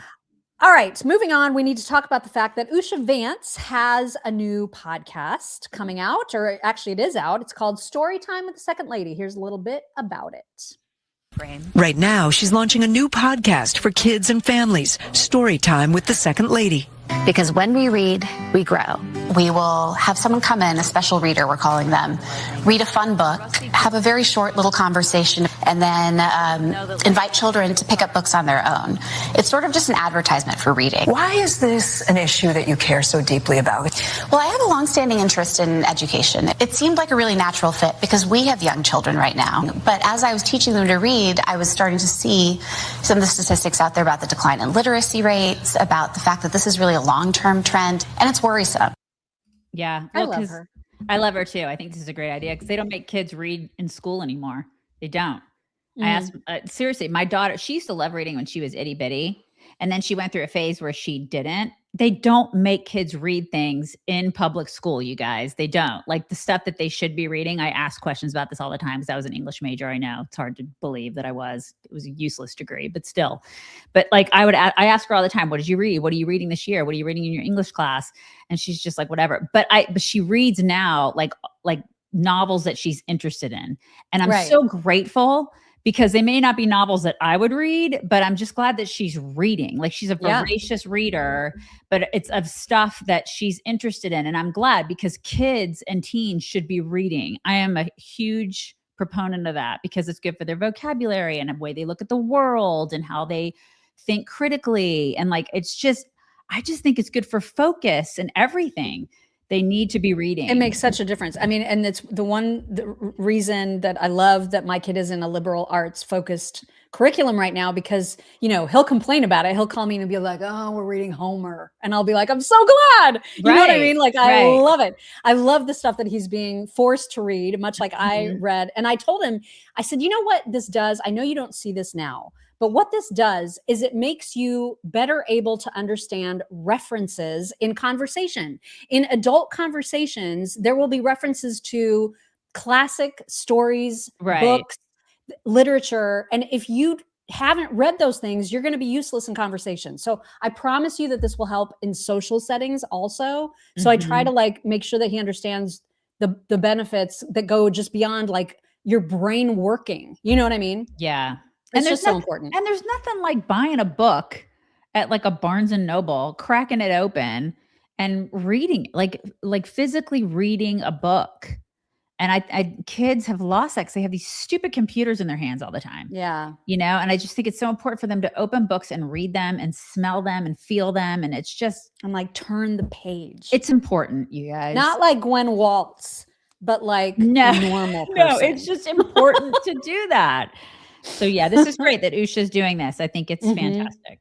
Yeah. There was another part of an interview that she did about this where they were asking her, it was like they were trying to catch her in some sort of a gotcha. And she just like rebuffed it completely. But they were asking her if she's, I guess, comfortable with her situation being, you know, second lady, assuming maybe that she wouldn't be. And she was like, what? In 2014, you were a registered Democrat. You're now clearly a Republican. You voted for your husband for Senate. That's public knowledge. I wonder if you feel fully comfortable in the universe that you're in now? What do you mean? In the political universe that you're in. Well, I do feel very comfortable in that no one has ever asked me to engage in any kind of litmus test on anything. And I feel very comfortable in that world. I don't feel like I have to walk around pretending anything of any sort. Sometimes I have thoughts that fit very comfortably into one side or another. Sometimes I have views that are way more idiosyncratic. And it's a world that I think is actually rather accepting of that, since everyone knows that I really care greatly about JD's success. She's awesome. She's also brilliant. Yeah. And so, women that try, like women on the left that try to break her down, you just keep trying to do that. Yeah. Because right. Because from an intellectual standpoint, she will cut you. Yeah, she absolutely will. Perhaps if you spend a lot of time on X the way that we do, you've probably noticed what's happening with Japan and this newfound love affair that's happening with Japanese people and American people right now, thanks to this new trick, I guess, that's happening on X, whereby folks who post messages in their native tongue, as Japanese people would, they automatically get translated into English for American readers, which is fantastic. And what Americans are discovering is that Japanese folks have very similar senses of humor, and they also really, really love America and American culture. And so there's this whole neat phenomenon that's happening on X right now. And if you haven't tasted it yet, here's someone to give you the rundown.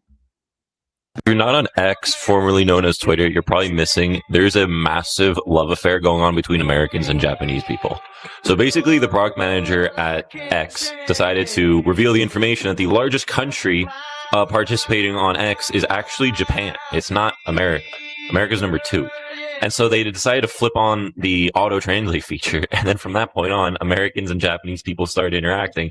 And turns out we love each other. And that's honestly really nice to see. It's like, so cool. The timeline is just filled with Japanese people talking about American culture, predominantly like red America culture. We're talking like monster trucks, barbecues, pickup trucks, Texas in general. And obviously Japan, Americans have always had a thing for Japan. So that's, the weeb thing's always been there. But the tweets are I have to say, it's so nice to see an ally actually like us, because we get so much smugness from Europeans these days that it's really nice to see something. Yes, I totally agree. It's so funny that this is happening, because after we went to Hawaii, we started talking to our daughter about do we want to go on any other big trips like in the next couple of years before you go to college? And we really don't have any interest in Europe. We just don't. I know people are like, I've never been to Europe, you guys. I just don't have a lot of, there are some places that I probably want to go, but now I just feel like some of the places that I really wanted to go are ruined, or I just don't have an interest in going there because of safety and whatnot. You can text me or message me all you want, but that's just how I feel. And so my daughter is really, really interested in Japan. She is she's obsessed with going to Japan. And I'm like, seriously? And she goes, yeah, I just really want to go there. I think the technology and it's beautiful, and Tokyo would be amazing. And she's really into going to Japan. And so I'm like, I don't know, it seems like a long plane ride, but that would be a long plane ride, and it would be expensive. We'd have to really start saving now. It could be a senior thing, but I mean, that would be amazing, So Japan, I think there's something there. And you live there. I did. I mean, not on the mainland, but I lived in Okinawa for 2 years. Yeah. And I mean, I just think this is so interesting to see how much because I've been seeing, the tweets show up in my, For You algorithm or whatever. And it is just super fun. And the way, especially the conservative Japanese people ripping on liberals is hilarious, because they have the same crazies. Yes. You know what I mean? And the way that they talk about them is the same. It's just this new phenomenon that's happening on X. And if you're missing out, you're missing out. And I just wanted to make sure that everybody knew about that. It's really neat. And it's some of the culture stuff is in there. And they'll be like, look, check out Kyoto and stuff like that. It's it's really neat, the stuff that's happening between us. And it is fun. Also really, really neat is that Eric Trump announced, he released rather, sort of a concept video of what Trump's presidential library is going to look like. It's going to be in Miami. And you guys, it is going to be phenomenal. It's going to be an unbelievable legacy for Trump and for his entire family. And of course, because their whole world is about building buildings. Right. It'll be fantastic. It's going to be spectacular. Here is a preview. First, you're going to see his tweet, and then you're going to see the video. And you guys, my it looks goodness, amazing. On the water.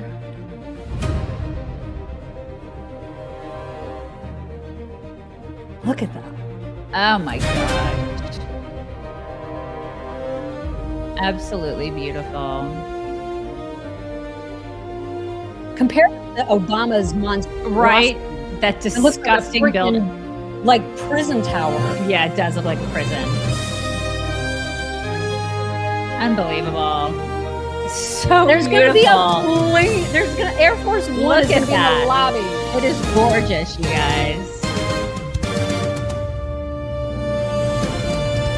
Oh my god, it's so beautiful. Look at the gold. Oh my god. Right?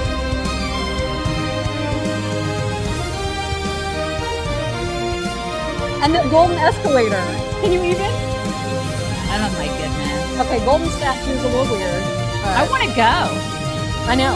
I want to go.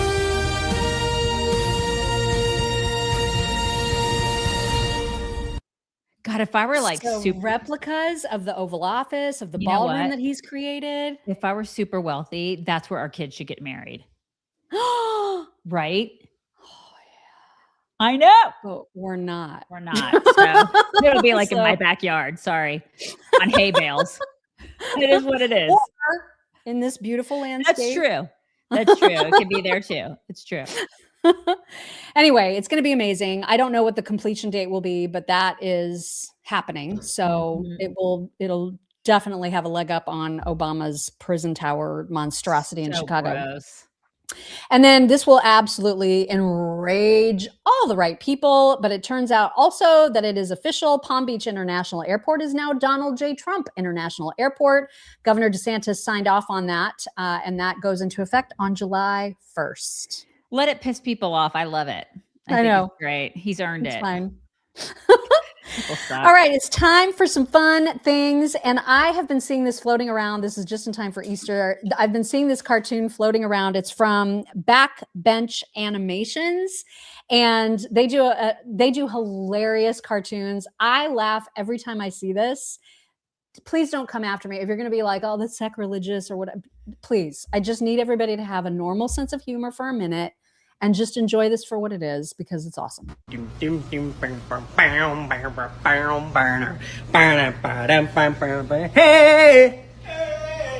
What? You know, it's funny that you posted this. I saw a priest do that. So I don't think it's sacrilegious, Ma, because I actually posted last year. I posted a priest doing that very same thing to that very same music. Yes. So it's fine. If a priest can have a sense of humor like that, which they should, then everybody here should have that same sense of humor. Honestly, I love that so much. It was so great. So great.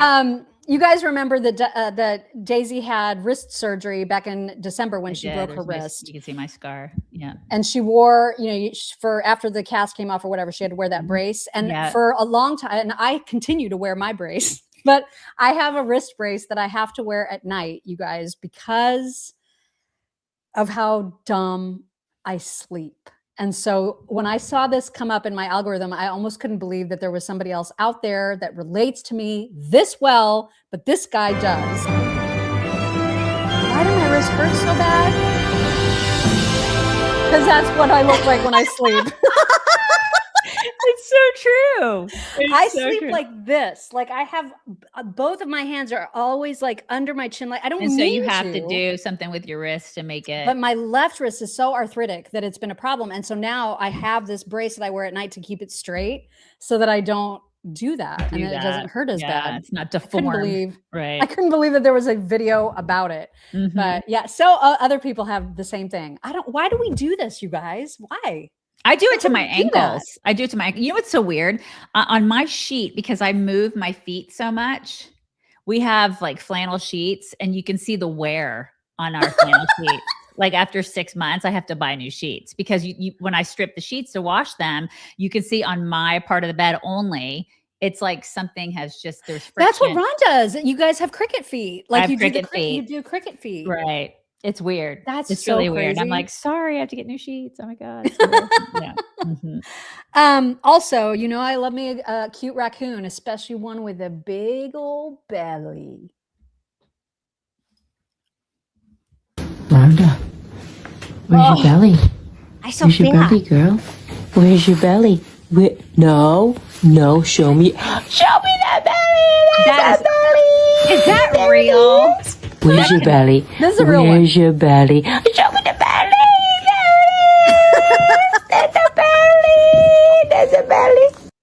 God, is that real? Yeah, that one's a real one. I cannot. That is Isn't it the adorable. That is cutest? really, really cute. So precious. My algorithm is also showing me happily a lot of piles of puppies or piles of sleeping dogs. Yes. Where you can just smell them through your screen. You know what I mean? Like that you can smell them. And there was a pile of GSPs, which I love me some GSPs. German You Shorthairs. guys, how cute is this pile? Oh, German short hair pointers, not German shepherds, but German short GSPs. Okay.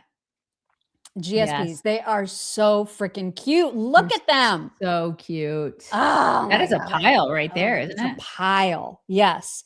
At least I thought it was a pile until I saw this next video. And then I was like, oh, damn. So there is a sanctuary. Dang it. I should have looked up the name before I shared it with you guys. I'll look it up and try to remember to tell everybody tomorrow. But there's a sanctuary for the little dogs, Chihuahuas, and like the other kind of dogs that kind of look like Chihuahuas. What are they? Like the Boston Terrier kind of dogs. Min pins. There's like min pins and maybe. Well, anyway, the sanctuary takes care of rescues these kinds of dogs that are disabled. Oh. So many of them are missing limbs or they have God knows what other kinds of disabilities. And this guy, the sweet guy, takes care of them all, names them all, knows all their names, even when the pile is this big. Hi, Princess. oh my God, there's going to be a ton of them under there. Hi, guys. Oh my God. I cannot. Good morning, babies. How is everybody? Oh, good morning, Queenie. Hi, Brew. Hi, Nugs.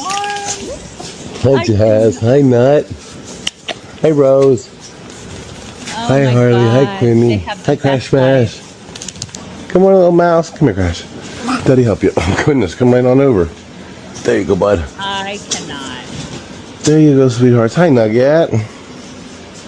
That is. Look at that little guy standing up. Come on down, guys. Hi, Sky Sky. I know. Yep. I cannot. Little mouse. Little mouse. Hey. Hi, Em. Mwah. Morning, Jazzy. Good morning, Pixie girl. Man. Good morning, little mouse.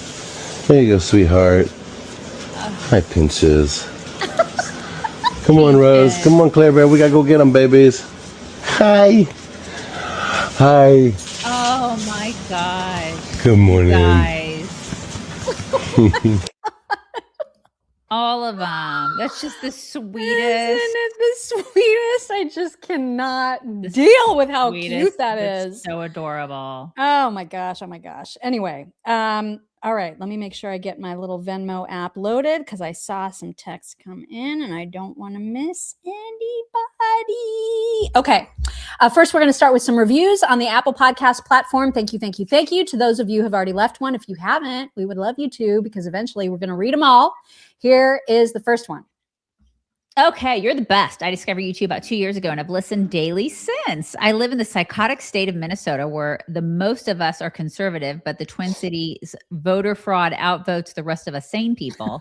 And you bring me peace of mind and educate me so I can debate knowledgeably with my liberal coworker family. I find you both so enjoyable, hilarious, and down to earth. Keep up the great work. Thank you. Very sweet. Thank you. Here's another.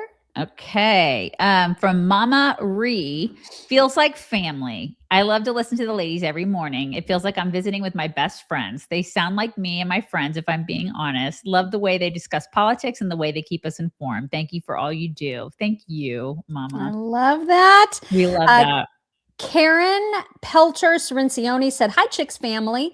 My high school friend, Reed Wiseman, blasts off tomorrow on Artemis 2. What?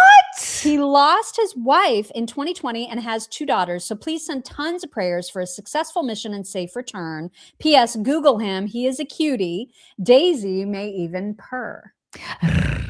We're going to have to I'll look do it. him up. I pre-purred. I did a pre-purr. A premature purr. Mm-hmm. Premature purr. Gwen Niedermeyer says, my daughter Lynn and I are flying to Japan on Thursday to visit my pen pal of 49 What? years. I wonder That's if you've ever amazing. If you've ever met her before, if this is the first time. The last time I was there was to attend her wedding, and I was pregnant with Lynn, so it only makes sense for her to go see what she missed. We're love so it. excited. Oh my gosh, that is so neat. So neat. Now you. Marcy Perales. Good morning, Mock and Daisy. Happy Tuesday. Hope you both have a wonderful day. See you tomorrow. Much love. Thank you, Marcy. Thanks, Marcy. Bo Mama A. Look, at this point, I can't help but wonder what Candace has over these people. Why else would they shy away from calling her out, shutting her down? Exactly. Yeah, it's just so freaking weird. Come on, Brandon. The idolatry of her. I don't get it. Chelsea Hooper, Tatum went off on the audience the other day for telling him to say her name when talking about what she said. He has said her name a couple of times, but apparently he's losing viewers, so he's trying to please everyone. I just have like pick a lane, take a stand for crying out loud. Right. If you're gonna, or don't talk about her. Don't tweet cryptically. Just don't talk about her. Or if you're gonna talk about her, then don't be afraid to say who you're talking about. 100%, Mock. I don't get him at all. Daisy, I wonder how she explains all that. Candace, because Jews. Exactly. Take my wacky conspiracy money. Yes, exactly, Arner. Reba Henry, 6242. Mock is correct. We did release their money with stipulations of how they were supposed to use it, and they went against that agreement.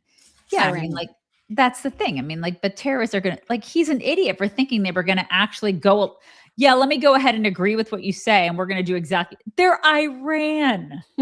Hello. Supernova. God save Trump for all of this. I trust Trump. I do too, Supernova. I really do. Linda 1009. Thank you so much for sharing the latest news. I had seen that Daily Mail headline, but didn't have the chance to follow up on the rest of the story. Glad to have that clarified. And a lot of people are like that. Think of all the people that read that headline and they have no idea what the actual story is, which I feel like was their intent. Of course it was. Of course it was. Kimberly Donaldson, 514. I lost my job, but I'm still coming to Camp T. For those complaining about things, I would eat roller food in the parking lot of Quick Trip as long as I can hang out with the chicks and chicks. My God, Kimberly. That is the sweetest thing I ever heard. That is really, really sweet. And I hope that you're not having to do that, but we look forward to meeting you. Supernova. Praying for, like, manifesting a new job. Right. Totally. Supernova. Gays versus Straits of Hormuz must transfer ships. Yes. Can you just even believe that? I can't. Shelley Bolton. I second Kimberly's sentiment. If I have to come at 6 a.m. for peanut butter sandwiches, long as I get to meet and fangirl out for my chicks, I'm happy. It's so sweet, Shelley. Oh my gosh. We're gonna have a good time. Nicole Morrow, 8912. It's disgusting how many people have bought into the scamdist saga. Apparently, they don't even need basic logic before they jump on the trend of treating Charlie's wife like garbage. Also, I regret not finding y'all sooner. Thank you. We regret it for you. We do. We wish you had been here since 2009. Right. It's the greatest community ever. Chelsea Hooper. Gavin isn't gay, black, or trans, so he's playing that card and running with it. I think we never heard that before he decided to run. LOL. Right? Like all of a sudden he's so dyslexic and so ADHD. And it's like, dude, we see you. We know. We're on to you. It's so stupid. R&R, premature DJ double elation. A ton is heave, but not if it's spelled backward. What? I don't get it. Oh. It's not. A ton is not spelled backward. Get it? If you take, okay. You get I'm it? there. Okay. I got you. It. I'm there. I met you there. Marcy Perales, please remember to like and subscribe to this podcast. It really helps the chicks. Everyone have a great day. Much love. Thank you, Marcy. Thank you. Supernova. LG was just calling the fairies. I don't remember what that's about. I don't either. Lindsey Graham. Lindsey Graham. Okay. Calling all fairies.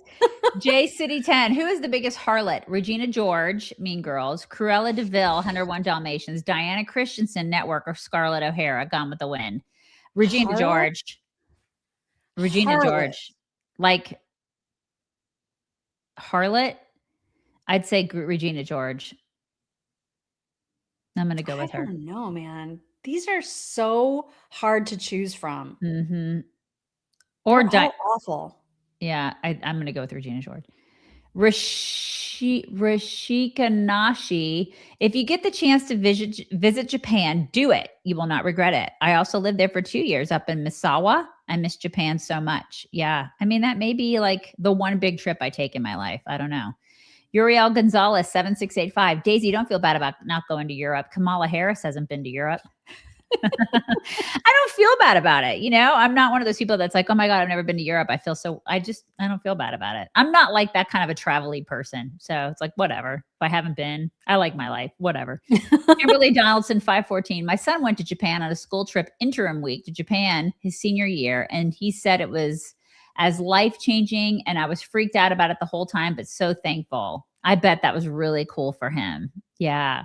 FFS Jenny O 7854 visiting Mount Rushmore currently and got to see bronze Trump yesterday in front of the Hyatt in Rapid City. A lovely local woman offered to snap a pic of me with my 9-year-old son cheesing. It was lovely. Can't wait to send it out as my Christmas card in 2026. I love that. That's cool. That will be so fun. J City 10. Who's the best film villain? Regina George, villain, Cruella DeVille, Diana Christensen, or Scarlett O'Hara. Villain, I would say that's an easier thing to pin on Regina George. Yeah, I feel like I can easily just say, "Yep, that's her." And I never saw Network, so I don't know what that's. I don't remember if I did or not. That sounds familiar. I don't recall that, so I'm going with Regina George again because she was awful. She was absolutely really, awful. really bad. Okay, you guys, we're bringing it in. It is Tuesday. Everybody have the best day ever. We will talk to you tomorrow. Bye. Hello, beautiful people. This is the Chicks on the Right's Indian correspondent.